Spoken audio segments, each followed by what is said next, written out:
Gloire à notre Seigneur Jésus-Christ pour toutes choses. Gloire à notre Seigneur et à notre Dieu pour sa main puissante dans nos vies. Gloire à l'Éternel pour ses bienfaits et pour son partage dans nos vies. Je suis le prophète Daniel Bokam et je rends grâce à Dieu pour sa présence et son amour dans nos vies. Je rends grâce à Dieu pour les grâces dont il ne cesse de nous combler quotidiennement. Car le souffle de vie est une grâce. Nous ne méritons pas. Mais tant qu'il a la grâce de nous réveiller, nous devrons toujours lui retourner ceci en action de grâce. Alors ceci étant, je ne cesse de te dire, l'œuvre de Dieu n'est pas un métier. L'œuvre de Dieu est tout ce qu'il y a de plus difficile. Quand quelqu'un vient à Jésus-Christ, la première chose qu'on a eu à prêcher aux gens, quand vous écoutez souvent l'évangile, on te dit, non, viens à Jésus, donne ta vie à Jésus et tous tes problèmes seront réglés.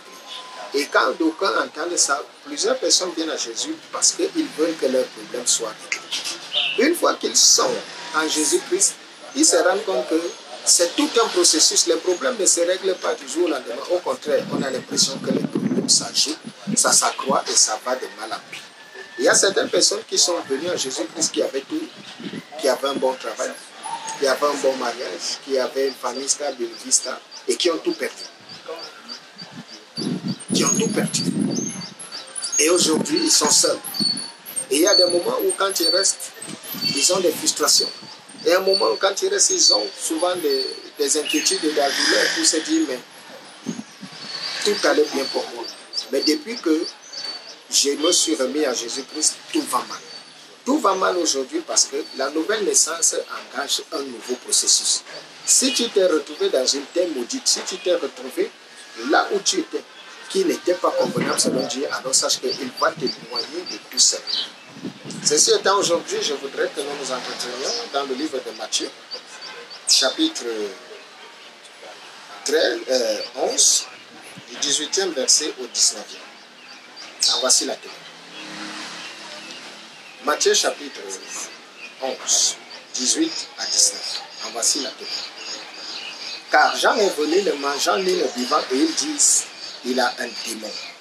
Le Fils de l'homme est venu mangeant et buvant et il dit, c'est un mangeur et un buveur, un ami des publicains, des gens de mauvaise vie, mais la sagesse a été justifiée par les œuvres. Alors, peuple de Dieu, la sagesse est justifiée par les œuvres. Qu'est-ce qui se passe? Jésus-Christ est contesté par les hommes. Jésus-Christ est combattu par les hommes. Jésus-Christ est critiqué par les hommes. Je voudrais m'adresser à toi qui m'écoutes à ce jour, afin que tu retiennes ceci.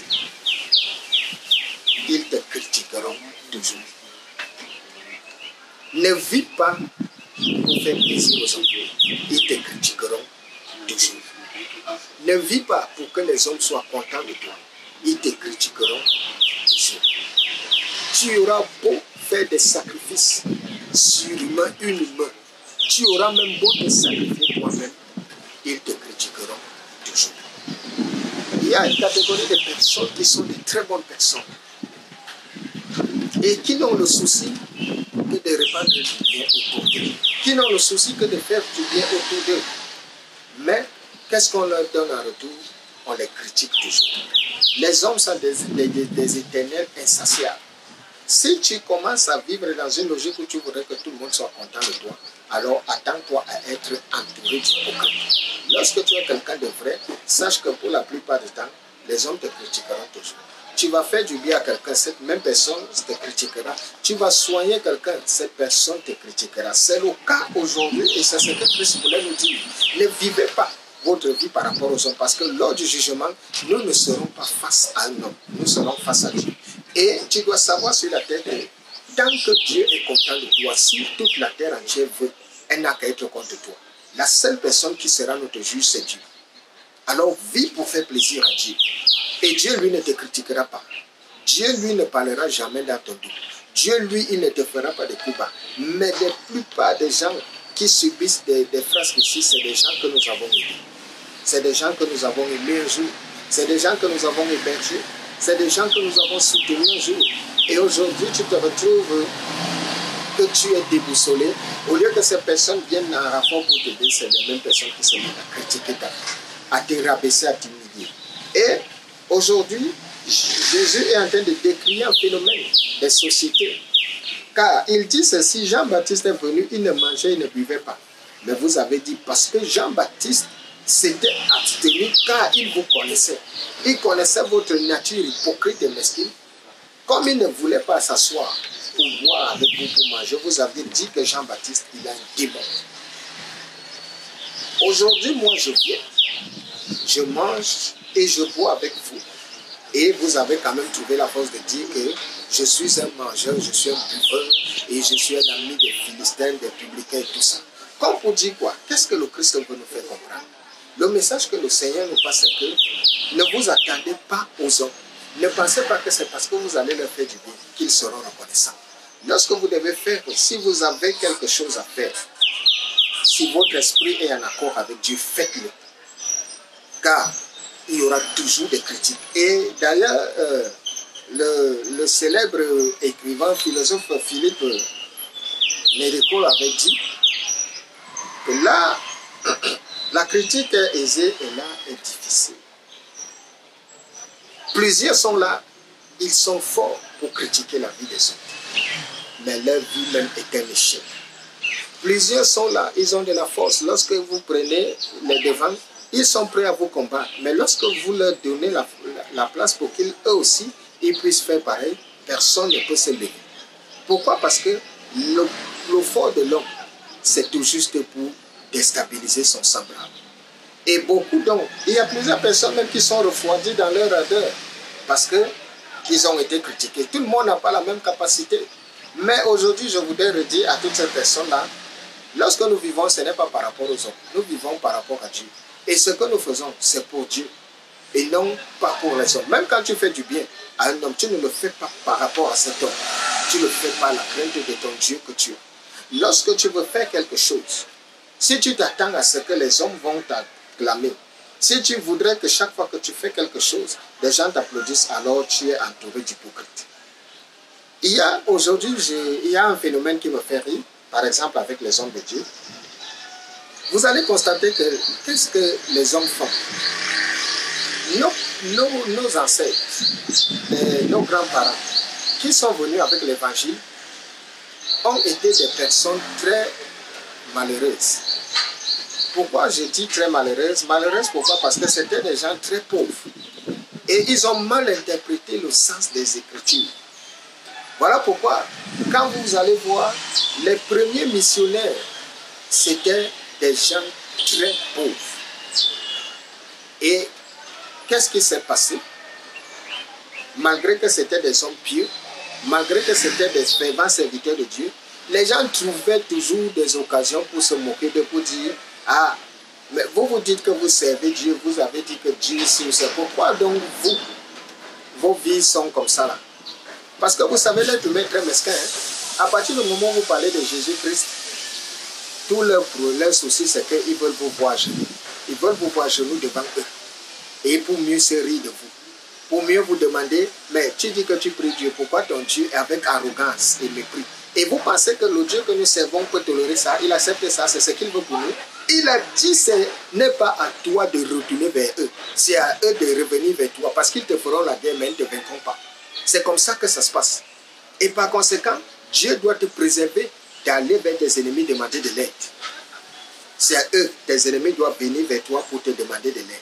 À partir du moment où tu parles de Dieu, à partir du moment où tu affirmes ta foi en public, ils veulent t'humilier, ils veulent te rabaisser, ils veulent t'insulter et ils vont chercher des motifs.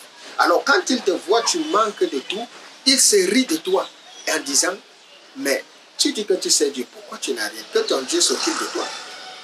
Et les premiers pionniers de l'évangile, donc qui étaient nos grands-parents, n'avaient pas compris ça. Vous savez pourquoi aujourd'hui il y a beaucoup qui entrent dans l'œuvre de Dieu, ou bien il y a beaucoup de faux pasteurs et de faux prophètes? Parce qu'ils ont compris. Ils connaissent. Ils connaissent que l'œuvre de Dieu, c'est la gloire. Ils connaissent que lorsque Dieu vous envoie, vous êtes un prince. Ils le savent. C'est pour ça que vous voyez des gens entrer, se bousculer dans cette histoire. Parce qu'ils ont compris que Dieu, quand il vous envoie, vous êtes un roi. Alors, Ce qui est là, c'est juste qu'il y a plus d'imposteurs que de vrais, mais ce n'est pas un problème. Là, c'est un autre débat. Ce n'est pas pour ça que nous sommes. Alors, vous allez donc observer aujourd'hui, par exemple, nos grands-parents étaient des hommes modestes, étaient des hommes pauvres. Et on les a critiqués. Aujourd'hui, vous allez voir la mouvance des pasteurs. Ils sont sapés. Ils sont tirés à 3 épingles. Et tout ça. Et qu'est-ce que les gens disent? Vous voyez, on les critique aussi. On dit, ah, est-ce que c'est normal pour un homme de Dieu d'être comme ça? Est-ce que vous aimez la richesse? Vous êtes ci ou ça? Hier, quand ils étaient des malheureux, ils étaient des vauriens, ça faisait plaisir et des gens se riaient en disant, mais vous dites que vous êtes des serviteurs de Dieu, pourquoi votre Dieu ne s'occupe? Aujourd'hui, on les voit tirer à trois épingles et tout. Les gens trouvent toujours à dire non, quand c'est Dieu, il ne faut pas s'attacher au bien de ce monde. Est-ce que le fait d'avoir signifie qu'on s'attache à ça? Non. Ceci pour dire quoi? Ceci pour dire que vous fassiez, que vous ne fassiez pas, les gens auront toujours des choses à dire sur vous. Alors vivez votre vie, non pas pour faire plaisir à un homme. Sachez que, comme je l'ai dit, nous nous retrouverons seuls devant Dieu. Ce n'est pas devant le jugement, ne consistera pas entre les hommes et les hommes. Le jugement, c'est entre Dieu et les hommes. Et chacun de nous rendra compte des actes et des œuvres qu'il aura posés. Alors, si tu dois vivre ta vie et que tu sais ton Dieu, peu importe, ils te critiqueront toujours. Il y a des gens, quand tu fais du bien, ils te critiquent. Quand tu ne fais pas, ils te critiquent. Si tu donnes, on te critique. J'ai souvent vu des gens, quelqu'un arrive, il donne quelque chose parce qu'il a trouvé qu'il y a un problème. Et ça devient un problème parce qu'il a donné. On dit, il donne parce qu'il veut se faire voir. Parce qu'il veut montrer qu'il a donné. Et beaucoup ont perdu la vie à cause de ça. Alors que lui, il a donné simplement. Mais maintenant, quand il ne donne pas, les gens se plaignent et disent, il est très radin. C'est une mauvaise et une méchante personne. Toi qui m'écoutes, sache que tu vis pour plaire à Dieu. Et les gens parleront toujours de toi. Ils sont prêts à critiquer à tout bout de champ. Et vous allez voir ça critique de partout, même dans l'œuvre de Dieu. Vous voyez des gens, quand tu viens parler, des critiques sortent là-bas. Il y a même des brebis qui sont même souvent plus. Il y a une fois, quelqu'un qui m'a dit, est-ce que tu sais qu'il y a des brebis que Dieu aime plus que le pasteur? Je lui ai dit, oui, ça peut arriver. Dans le cas où Dieu n'a pas choisi ce pasteur-là. Parce qu'il y a les appelés, il y a les élus. Mais si Dieu veut t'aimer, il t'appelle. Si tu es brebis, tu restes dans ta place de brebis, ça veut dire que celui qui l'a appelé. Quand Dieu appelle, donc il peut appeler celui qui n'aime pas. Dieu, quand il appelle quelqu'un, c'est quelqu'un qui l'aime. Et il lui donne la capacité de parler en son nom. Alors tu dois savoir que si tu parles au nom de Dieu, ça veut dire que Dieu t'aime plus que ceux qui sont là. Et la même chose s'est produite. Marie, sœur de Moïse, était prophétesse. Aaron, frère de Moïse, était sacrificateur. Ils ont commencé à murmurer de Moïse sur l'histoire de la femme éthiopienne. Et Dieu s'est fâché. Il a dit à Marie, si je me révèle à toi, ce n'est pas des songes. À vous deux d'ailleurs, c'est des songes de temps en temps. Mais Moïse, je lui parle de face. Parce que lui, je l'aime plus que vous. Je l'ai choisi parce que je l'aime tellement. Alors, lorsque j'ai choisi quelqu'un, c'est déjà pour dire que celui-ci, je l'aime plus que vous. Dieu ne peut pas choisir quelqu'un et il va aimer les brebis au-dessus de lui. Alors, c'était juste une parenthèse pour te dire, toi qui m'écoutes, peuple de Dieu, vivez votre vie tant que vous savez que vous faites plaisir à Dieu. Les gens critiqueront toujours. Est-ce qu'ils ont épargné le Christ de ces critiques, de ces remarques, de ces remontrances? Des fois, Jésus prêchait. Il y a souvent des gens, quand tu parles de l'œuvre de Dieu, ils viennent insulter. Si on n'avait pas insulté le Christ, je me serais inquiété. Il y a des gens qui venaient corriger le Christ. Quand il parlait, des gens venaient lui dire qu'il manque. Ce n'est pas vrai, qu'il raconte des inepties. Et aujourd'hui, vous voyez comment leurs petits-fils se comportent, les fils des pharisiens. Lorsque vous parlez, ils viennent pour pouvoir corriger, pour vous dire, je ne suis pas d'accord avec ce. Écoutez, la sagesse même, lorsqu'on a la sagesse, il faut garder le silence. Ce n'est pas en toute circonstance qu'il faut ouvrir la bouche pour parler. Et je ne cesse de le dire. Par conséquent, je voudrais dire aux uns aux autres, Jésus est en train d'être mis sur la sellette, sur la table, sur le banc des accusés. On l'accuse aujourd'hui d'être un mangeur. de consommer de l'alcool. Et lui, il dit, mais vous voulez qu'au juste? Jean-Baptiste est venu ici, il ne mangeait pas avec vous et il ne s'est pas mélangé avec vous. Vous l'avez critiqué quand même. Vous aviez dit qu'il est un démon, c'est pour ça qu'il fait ça. Moi, je viens, j'essaie de vouloir faire différemment de Jean-Baptiste, c'est-à-dire, je mange au milieu de vous, je suis avec vous, on monte le sang. Vous dites que je suis un mangeur et un buveur. Alors, la conclusion, c'est quoi? Vivez votre vie pour la gloire de Dieu. Ne vivez pas par rapport à faire plaisir aux hommes. Sinon, vous allez vous retrouver à sombrer dans l'hypocrisie. Parce qu'ils n'attendent que ça. Vous amener dans leur dimension. Et la dimension des hommes, c'est l'hypocrisie. Parce que ce n'est qu'avec les hommes que quelqu'un peut ne pas t'aimer, mais il te sourit, il t'embrasse. Quand Dieu n'est pas content de toi, ou bien quand un réel enfant de Dieu n'est pas content, il doit manifester son mécontentement. Je suis le prophète Daniel Boucan et je viens toujours pour te parler afin que nous puissions tous parvenir à la connaissance d'un certain nombre de choses. Je te précise bien, tout ce que je te dis ici, ce ne sont que des choses sommaires. Il y a la profondeur de tout ça. Il y a des enseignements de base, car le Seigneur m'a envoyé te parler. Et c'est tout ce que moi je fais. Je te parle. Si c'est réellement Dieu, c'est lui qui devra manifester sa gloire. Pour ma part, je fais mon œuvre comme un bon ministre et j'attends que la volonté de Dieu seul soit manifestée. Sois béni, peu importe de là où tu nous écoutes, et que la main de Dieu soit notre partage. Bye bye.